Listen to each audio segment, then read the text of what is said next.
या लाल की जय। कल हम लोगों ने 14वें श्लोक के ऊपर गीता की जो भगवान ने अर्जुन के साथ जोड़ने का प्रयत्न करते हुए सभी को अपनी अपनी अवस्थाओं का समझने की जरूरत है। और उसी एक सांसारिक साधारण जीवों के लिए गीता संजीवनी बनकर अर्जुन को तो बनाया ही, लेकिन हर एक जीवात्मा के लिए गीता संजीवनी है, आदर्श है। हर एक प्रश्न का उत्तर आपको गीता में प्राप्त होगा। कल हम लोगों ने सभी प्रकार की चर्चा करते हुए भगवान वापिस 15वें श्लोक में भगवान कहते हैं कि यम ही न वेद यजन्ते पुरुषम पुरुषार्षभे समदुःखम सुखम धीरम स्वमृतात्वाय कल्पते। क्योंकि व्यक्ति क्या है कि कई लोगों के मन में प्रश्न आते हैं कि मेरे साथ ऐसी घटना क्यों, मैं ही ऐसा क्यों। हर एक व्यक्ति के मन में ये भाव आते हैं कि ऐसा क्या पाप किया है या ऐसा कौन सा उसका पुण्य है जिसके कारण हमारे जीवन में हमको प्राप्ति, वियोग, संयोग, मान, अपमान, सम्मान ये जो प्राप्त होता है, ये अपने पूर्व जन्म कृतम पापम दारिद्र्यम भवति। शास्त्रों क्या कहते हैं कि पूर्व जन्मों के पापों के परिणाम स्वरूप आपके जगत में दारिद्र्यता, कष्ट, दुख, ये क्या एक चक्र चलता है। आपको मैं समझाना चाहता हूं। एक पुण्यात्मा जब जीवात्मा एक जगह पे संग्रहित होती है, जैसे इंग्लैंड में बहुत पुण्यात्मा रहे तो कई वर्षों तक इंग्लैंड ने पूरे कई राज्य देशों के ऊपर राज किया। ये एक जगह पे पुण्यात्मा का परिणाम स्वरूप है। तो ये हर एक का एक चक्र आता है। तो उस चक्र में व्यक्ति जब अपने आप में आने के बाद उस अवस्था में कहते कि गाड़ी के साथ नाड़ी की भी यात्रा होती है, या फिर बहते हुए बाढ़ में हरेक व्यक्ति बहकर चला जाता है। इसी तरह से सर्वश्रेष्ठ महापुरुषों के सानिध्य में रहने के बाद भी आपके प्रारब्ध का परिवर्तन होना, या फिर उन सभी, तो आज इंग्लैंड ने इतने वर्षों तक पूरे कई देशों के ऊपर साम्राज्य करते हुए वहां का धन संपत्ति लेकर गई। रशिया का समय आया, अब कई वर्षों से अमेरिका पूरे इसमें सर्वश्रेष्ठ, हर एक क्षेत्र में अमेरिका बड़ा संपन्नता के पूर्ण, और अमेरिका का पतन केवल चल रहा है। अभी दूसरे देशों का आएगा, मैं उसका उद्घाटन, उसका नाम नहीं बताऊंगा। इसी तरह से मैं आपको यह समझाना चाहता हूं, मनुष्य के जीवन का भी यह चक्र रहता है। लेकिन उस चक्र में अगर आप समझना चाहते हो तो भगवान ये कहते हैं कि सम दुखम सुखम धीरम। हमारे पाप कर्मों के समाप्ति के लिए साधना और धैर्य, ये धर्म के 10 लक्षणों में से कुछ लक्षण है। उसमें आपको अपने जीवन में धैर्य होना बहुत जरूरी है। अब पांडवों को नाना प्रकार का दुख मिला, लेकिन अपना धैर्य नहीं खोया। आज उनके पूरी सभा में उनकी पत्नी का वस्त्र हरण हो रहा है। वो दुष्ट कर्ण कहता है कि दुर्योधन गोद में बिठा दो, और भीष्माचार्य जैसा महारथी एक शब्द का विरोध नहीं कर सके, उसका मौन समर्थन। लेकिन ऐसी अवस्था में भी, और पांडवों में अगर अर्जुन उठकर खड़ा होता और धनुष्य बाण उठाकर, तो किसी की हिम्मत नहीं थी कि कोई व्यक्ति उसके सामने खड़ा हो जाए, उसी समय युद्ध हो जाता। लेकिन ऐसी अवस्था में भी पांडवों ने धैर्य रखना, ये भगवान कहते कि धीरम सुख दुखम। कभी कभी व्यक्ति कहते कि दीपक जब अंतिम छोर में रहता बहुत फड़फड़ाता है। इसी तरह से मनुष्य के जीवन में कई प्रकार के, जब आपका मान, अपमान, सम्मान, पद, पैसा, प्रतिष्ठा आपके समाज में सभी आते हैं, तो ये हाथ में हाथ मिलाकर आएंगे। जहां अच्छाई होगी वहां बुराई होगी, जहां प्रशंसा होगी वहां प्रहार होगा, जहां आपको पैसा होगा वहां दारिद्र्यता भी आएगी। ये प्राप्तयम से विनय होगा पतनानम तच्च समुश्रया। मैं आपको समझाना बहुत ज्यादा विद्वत्तापूर्ण आपके साथ बात नहीं करना चाहता हूं। अब आप रास्ते में चल रहे हो तो रास्ते में चलते समय खड्डे हैं, खराब रास्ते हैं, तो रास्तों को किसी भी प्रकार के गालियां बकने से रास्ते ठीक नहीं होंगे, नहीं हो सकते। उसमें से निकलना धैर्यता के साथ में, यही जीवन की साधना बताई। अब अगर आप इसको साधारण तरीके से मैं समझाऊं तो आप अपने जीवन में जो भी आपके जिस अवस्था में परमात्मा ने रखा है, वो कहते हैं कि सुख सपना दुख बुदबुदा दोनों ले समान, ये दोनों को समान की दृष्टि से देखना, इसका करे सम्मान जो भेजे भगवान। ये भगवान की इच्छा समझकर स्वीकार करते हुए अपने कार्यों को, कर्म को निरंतर प्रयत्नरत रहना, प्रयत्न छोड़ना नहीं। कभी भी किसी भी प्रकार से अपने जीवन में प्रयत्न नहीं छोड़ना। उद्योग पर्व में महाभारत में वर्णन आता है कि भगवान, अब महाभारत में वापस ले जाना चाहता हूं, थोड़ा सा उसको आपको समझाना चाहता हूं। मैं बहुत ज्यादा गीता का बताना चाहूंगा, लेकिन थोड़ा सा समझाने के लिए, गीता समझाने के लिए थोड़ा विस्तार होगा एक एक श्लोक का। पांडव वनवास हो गया, वनवास की तरफ निकल गए, बड़े दुखी हो गए, हताश थे, बड़े इतनी दुखी थे कि पांची पांडव, द्रौपदी, इन्होंने संकल्प किया कि कुछ दिन में हम लोग अपना जीवन लीला समाप्त करेंगे। इससे ज्यादा जीवन में कोई अपमान नहीं हो सकता है, इससे ज्यादा जीवन में कोई दुख नहीं मिल सकता है। कारण प्रारब्ध, अगर आपको मैं कहता हूं कि साक्षात भगवान कृष्ण साथ में होने के बाद जो परमात्मा छुप कर उसकी इज्जत की सुरक्षित रख सकते हैं द्रौपदी की, क्या उस समय परमात्मा आकर प्रकट होकर सबको दंड नहीं दे सकते? कई प्रकार के आपको प्रश्न आते, कई प्रकार की बातें मन में आती है, लेकिन ये हमारे प्रारब्ध कर्म जो आपको भोगना है। कहते कि अंगुलमार जब भगवान बुद्ध से दीक्षा ली और भिक्षा मांगने के लिए गए तो लोगों ने पत्थर मार दिए। अंगुलमार भगवान बुद्ध से कहते कि क्या महाराज, जिसके नाम से गांव के गांव बंद होते थे, आपने ये अवस्था कर दी कि लोग मुझे पत्थर मार रहे, पूरे रक्त से रक्त निकल गया। भगवान कहते हैं कि अंगुलमार, ये तेरे प्रारब्ध है, अभी भोग ले, और जब ये अभी अगर भोग ले शांति के साथ, धैर्य के ताक के साथ में, तो पुनरपि तुझे अपने उससे उत्कृष्ट जीवन प्राप्त हो सकता है।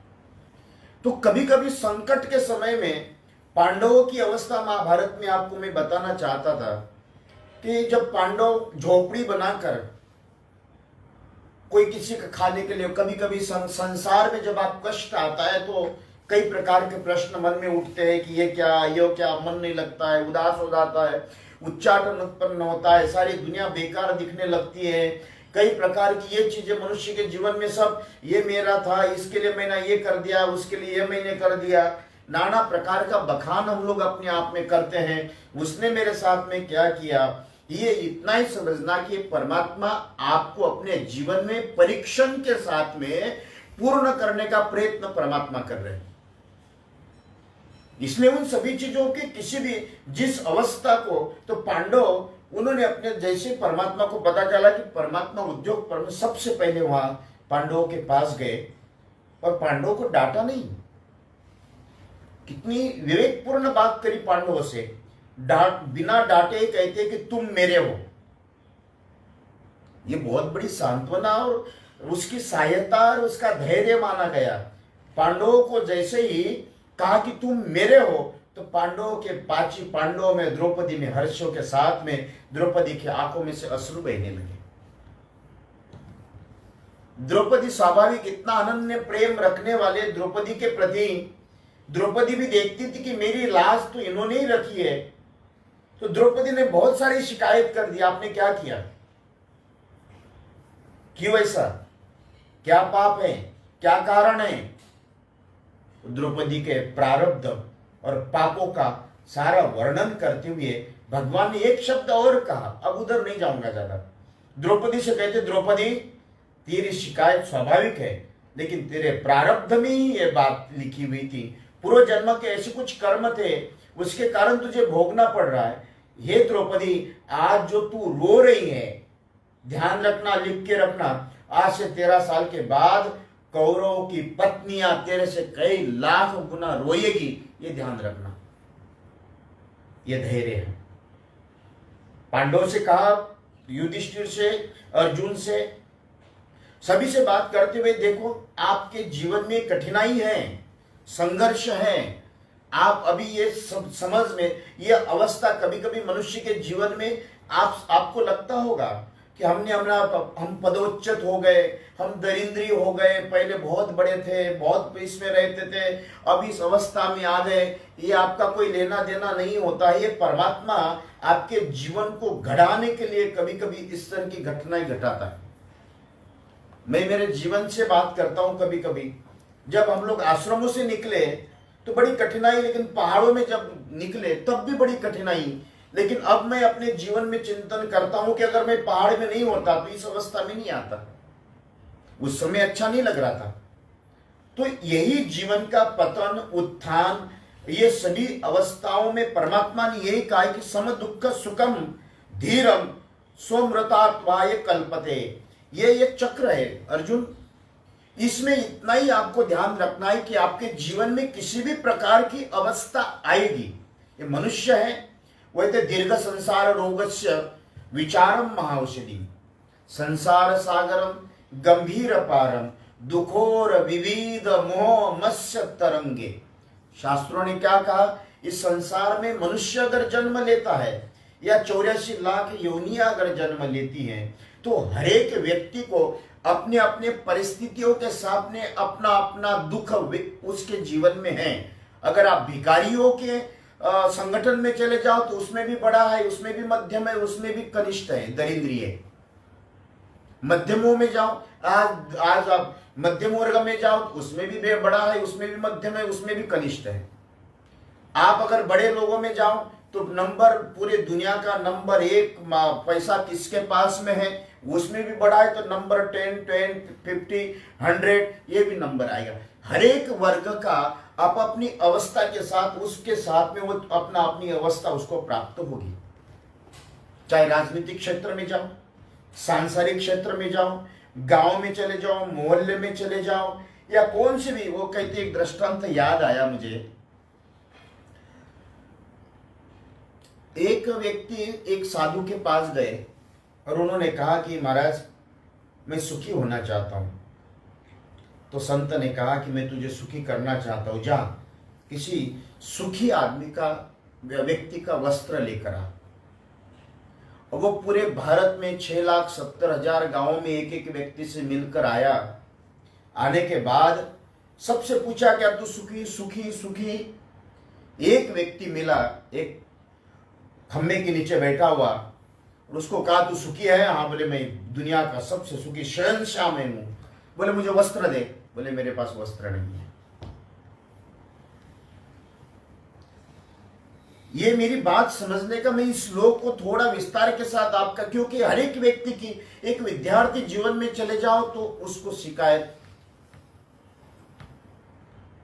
बेटी को शिकायत, मां को शिकायत, बेटे को शिकायत, पति को शिकायत, पत्नी को शिकायत, परिवार को शिकायत, नाना प्रकार की समस्याएं आपके जीवन में घटना घटती है। और हरेक, मुझे जहाँ 1.25 अरब जनता हमारे देश में है, हरेक 1.25 अरब जनता आप अपने जीवन के साथ संघर्ष करते हुए, सुख दुख की अनुभूति करते हुए चल रहा है। संसार का नियम है, सिद्धांत है। अब वो जितना वो जिस अवस्था में रहता होगा उसकी वे अवस्था है। लेकिन परमात्मा ने कहा कि इस हरेक अवस्था में अर्जुन, वो कहते कि सम दुख सुखम धीरम। 10 लक्षणों में, धर्म के 10 लक्षण भगवान ने बताए, उसमें से एक लक्ष्य, एक सद्गुण, 10 लक्षण भगवान कहते कि 10 लक्षणों में मत जाओ, तो उसमें से एक लक्षण धैर्य, क्रिया के ऊपर प्रतिक्रिया मत देना, स्वीकार करना। कोई अगर कह दे कि भाई तू बदमाश है, हाँ मैं, मेरे जैसा बदमाश कोई नहीं है। कोई अगर कह दे कि तू बहुत सज्जन है, हाँ मेरे जैसा कोई सज्जन नहीं है। वो क्या होता है कि समाज का अनेक प्रहार और प्रशंसा, ये प्रेम और उसके द्वेष, इसके ऊपर चलता है। मेरा आपके प्रति प्रेम आपके सारे बुराइयों पे पर्दा, और मेरा आपके प्रति द्वेष आपके सारी अच्छाइयों पे पर्दा। तो ये पद पैसा प्रतिष्ठा से भी लोग आज दुनिया में सब चीजें चलती, उसमें बहुत विस्तार होगा एक एक चीजों में। चाहे आपके, मैं इसमें इसलिए गीता को सम दुख सुखम धीरम सोमृत तत्वाय कल्पते, भगवान ने कहा कि अर्जुन, अगर कोई व्यक्ति इन सभी अवस्था में परमात्मा को साक्षी भाव रखते हुए, मेरा नारायण चाहता है कि मुझे ऐसा रखना, ये भाव आपके मन में आ जाए। मेरा बताने का अर्थ यही है, अगर आपको अभी एक समय की रोटी नहीं मिल रही है, तो यह समझना कि नारायण ने मुझे उपवास करने का मौका दिया है, या फिर नारायण ने आपको सोने के थाली में अगर भोजन करने का सौभाग्य प्रदान कर दिया, तो समझना है नारायण कितना बड़ा दयालु है, आज इस तरह के साथ में देते हुए मुझे धर्म और धारण करने की क्षमता भी नारायण ने ही प्रदान कर दी। तो मेरा एक विषय उन सभी में यही कहता था कि सुख दुख के विषय में चलते हुए, आज सुख दुख सुखम ये कर्मना जायते जंतु कर्म नैव विलिख्यते, आप अपने कर्मों के परिणाम स्वरूप आपके जीवन में सुख प्राप्त होगा। आप सुख किसको कहेंगे? तो सुख की परिभाषा क्या है? तो सुख की परिभाषा आपको बताऊं, आप बैठे हो और बैठने के बाद किसी ने आपको पत्थर मार दिया, ये क्या हो गया? दुख। लेकिन यही पत्थर अगर सोने का हो तो क्या मानोगे आप? पत्थर तो पड़ा है आपके ऊपर, लेकिन उसी पत्थर में अगर पत्थर तो लेकिन सोने का है, फिर आपको क्या वो लगेगा? कहां गया आपका दुख? लगा हुआ बहुत बहुत जोर से प्रहार पड़ा हुआ, लेकिन नजर पड़ती सोने का दिख रहा है, कहां गया दुख? ये मानने के ऊपर है। अब किसी के सामने कोई बहुत ज्यादा दुख होगा और आपको लंगड़ते हुए चलने की बंद नहीं रही, और शेर सामने आ जाए तो कहां गया वो आपका दुख? तो भगवान यही कहते हैं कि जीवन में अर्जुन, सुख दुखम सुखम धीरम, इसमें धैर्य रखना, और धैर्य रखते हुए परमात्मा को साक्षी भाव रखकर किया हुआ काम, ये आपके जीवन में आपको इन सभी संसार में उत्कृष्ट, ज्येष्ठ, श्रेष्ठ, जैसा एक कोई टीचर होता है आप स्कूल चलाने के लिए, तो मैं यही कहता हूं कि इंद्रियों का टीचर अपने बुद्धि को बनाओ। भगवान क्या कहते हैं? कभी कभी जब आपकी बुद्धि आपके अंतर मन में आपको संकेत करती है, अच्छे बुरे का संकेत करती है, ये सही है गलत का संकेत करती है, ये न्याय देवता बुद्धि है, तो इसमें अगर आप अपने आप को श्रेष्ठता के साथ में अगर चालन करते हो, तो भगवान क्या कहते हैं? सो मृत तत्वाय कल्पन्ते। अब हम लोग जन्म होगा नहीं होगा, मरण होगा, वो तो बात की बात करेंगे, हम जन्म मृत्यु की बात करेंगे, लेकिन आप वर्तमान में अगर सुखी होना है तो इन हरेक अवस्था में रहना सीखिए, और रहना सीखने के बाद दुख, कभी कभी भगवान राम के दुख याद करना। क्या कभी आप लोग घरदार छोड़कर वनवास में भगवे वस्त्र पहनकर आप गए? जितना भगवान राम ने दुख उठाया उतना दुख आपने उठाया? अपने दुख अगर कम करना है, क्या किसी ने कृष्ण की तरह कारागृह में जन्म लिया? अपने दुखों को अगर कम करना है मेरे श्रोताओं, तो एक काम करना, आप अपने आप को भगवान के दुखों का स्मरण करके अपने आप, भगवान ने इतने कष्ट उठाए, सीता जिसकी पत्नी रावण के जिसके धनुष्य के टंकार से पूरा विश्व भयभीत हो जाता था। इसलिए मेरे श्रोताओं, मैं यही कहता हूं कि अपने दुखों को कम करने के लिए कभी कभी श्रेष्ठ पुरुषों का आचरण, उनके परिवार, उनके जीवन के पतन, उत्थान, प्राप्ति, वियोग, संयोग, अब भगवान राम को खाली भगवान बनाकर उनके सद्गुणों को दबाने का प्रयत्न मत करना। उन्होंने, भगवान राम ने कभी भी भगवान बनकर प्राकट्य नहीं किया, अपने सद्गुणों का प्राकट्य किया है, इसलिए उनका आदर्श माना जाता है। इसलिए श्रोताओं, मैं यही कहता हूं कि अपने जीवन में भगवान क्या कहते हैं? सम दुख सुखम धीरम, सो मृत तत्वाय कल्पन्ते। आपने जीवन में वो जन्म मृत्यु पुनरपि जननम पुनरपि मरणम ये संसार है खल दुस्तारे।